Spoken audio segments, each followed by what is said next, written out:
ऐसे दर्जनों लोग हैं जिनके खिलाफ कहा गया कि इन्होंने भ्रष्टाचार किया है। उनके खिलाफ सीबीआई ईडी की जांच शुरू की गई, दबाव डाला गया, टीवी में मीडिया में बदनामी की गई और फिर वो भारतीय जनता पार्टी में शामिल हो गए। और जब वो भारतीय जनता पार्टी में शामिल हो गए या समर्थन दे दिया तो ये जांच जो है ये ठंडे बस्ते में डाल दी गई। अजीत पवार का सबके सामने, जिसके बारे में कहा जाता था अजीत पवार ने हजारों करोड़ का भ्रष्टाचार किया है, अब जेल में चक्की पीसिंग। फिर अजीत पवार ने अपनी पार्टी तोड़ी और भारतीय जनता पार्टी को समर्थन देके अपनी सरकार गिरा के भारतीय जनता पार्टी की सरकार बना दी महाराष्ट्र में। तब से अजीत पवार के पास कोई संबंध नहीं आ रहा, कोई नोटिस नहीं आ रहा, वो मजे में। आम आदमी पार्टी ने लोकसभा चुनाव की तैयारियां अभी से शुरू कर दी हैं। आप नेता न सिर्फ बैठकों में बल्कि किसी भी आम सभा में भी लोकसभा चुनाव के लिए वोट की अपील कर रहे हैं। साथ ही साथ केंद्र सरकार के खिलाफ अब जमकर जनता के समक्ष अपनी भावनाएं भी व्यक्त कर रहे हैं। ये तस्वीर है राजधानी दिल्ली के फतेहपुर बेरी इलाके की, जहां एक 20 बेड वाले जच्चा बच्चा की सुविधा वाले अस्पताल के उद्घाटन के दौरान दिल्ली के स्वास्थ्य मंत्री सौरभ भारद्वाज पहुंचे और उनके साथ दिल्ली के मेयर शैली ओबरॉय भी मौजूद रहीं। इस दौरान विधायक करतार सिंह और पार्षद सुरेंद्र सिंह भी मौजूद रहे। अस्पताल के उद्घाटन के दौरान दिल्ली के स्वास्थ्य मंत्री सौरभ भारद्वाज ने अपने भाषण के दौरान सबसे पहले जनता का धन्यवाद किया और उसके बाद बीजेपी पर जमकर वार किए। उन्होंने आम आदमी पार्टी के खिलाफ चल रही ईडी की कार्रवाई पर जमकर बोला। सौरभ भारद्वाज ने केंद्र सरकार और बीजेपी पर निशाना साधते हुए कहा कि मौजूदा सरकार ये नहीं चाहती कि विपक्ष उनके सामने खड़ी हो और इसीलिए वो लगातार ईडी की कार्रवाई करवा रही है।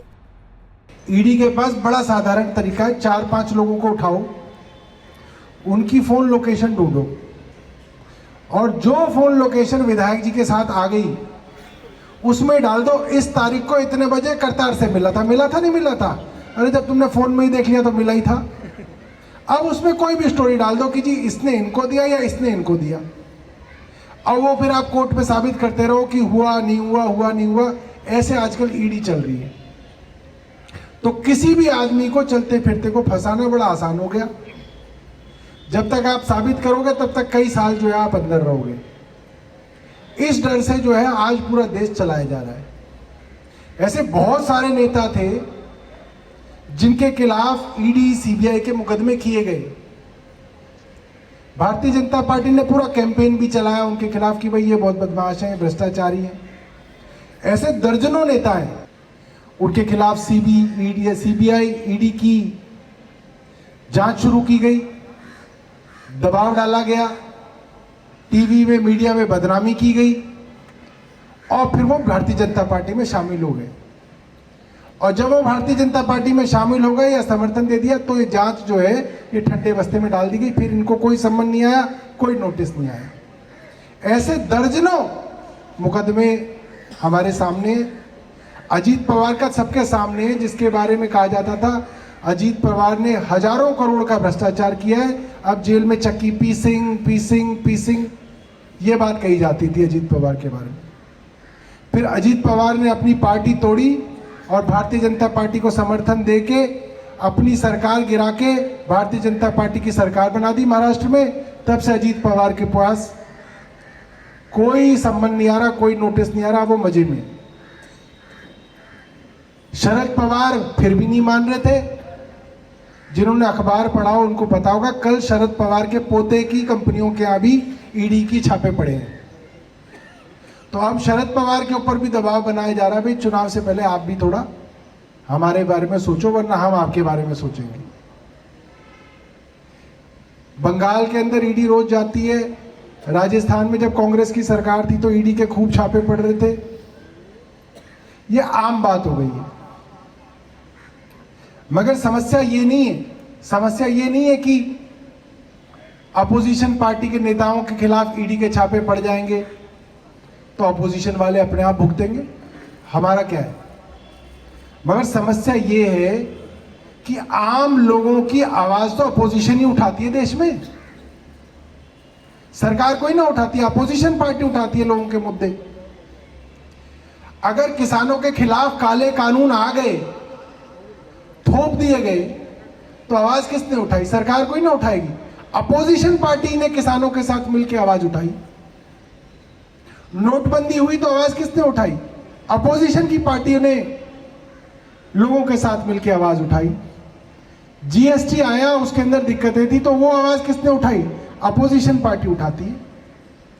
महंगाई बढ़ रही है, हमारे बच्चे, नौजवान बच्चे आज बेरोजगार घूम रहे हैं। सब गांवों के अंदर ये हाल है, रोजगार नहीं है। आज जिसके पास किराए की आमदनी है उसका तो घर चल रहा है, जिसकी किराए की आमदनी खत्म हो गई उसका घर चलना भी बंद हो गया, बच्चे पढ़ाने मुश्किल हो गए। बेरोजगारी बढ़ रही है, महंगाई बढ़ रही है, कौन उठाएगा आवाज? ये अपोजिशन पार्टी के तो लोग उठाएंगे।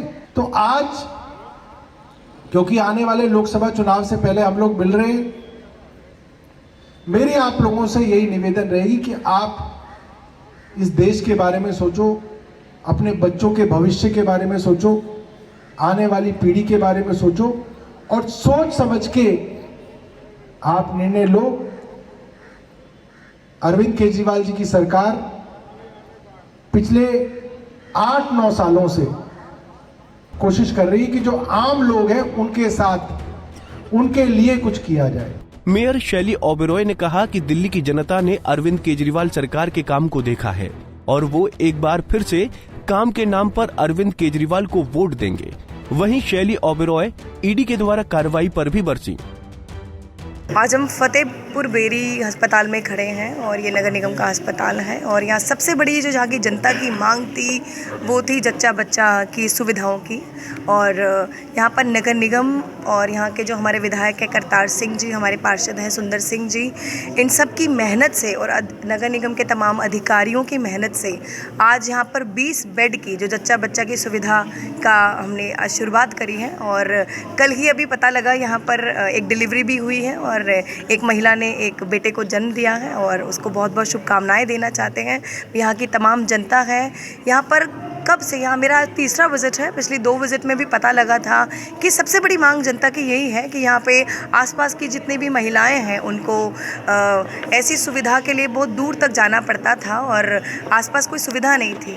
तो अब इस सुविधा की शुरुआत कर दी गई है और अभी मेरे अधिकारियों से और डॉक्टर से यहाँ बात हुई है। यहाँ पर अल्ट्रासाउंड की फैसिलिटी, एम्बुलेंस की फैसिलिटी, ब्लड बैंक की फैसिलिटी नहीं है और आने वाले समय में हम ये सब भी सुविधाओं का जो है सुविधाएँ देने की पूरी कोशिश करेंगे।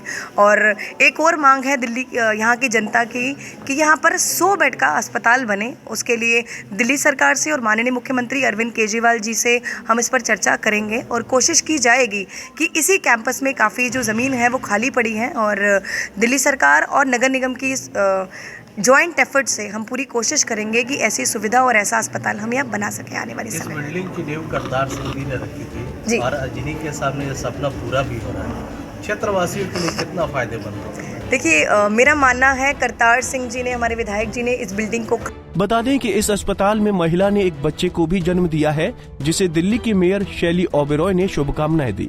दिल्ली की मेयर शैली ओबेरॉय ने बताया कि वो यहाँ 3री बार आई हैं और इलाके की महिलाओं की ये मांग थी कि उन्हें इस मेडिकल सुविधा के लिए अपने इलाके से काफी दूर जाना पड़ता है, जिससे उन्हें काफी परेशानियों का सामना करना पड़ रहा है। हमसे जुड़े रहने के लिए हमारे YouTube चैनल को सब्सक्राइब करें और नई वीडियो की नोटिफिकेशन के लिए बेल आइकॉन को दबाएं।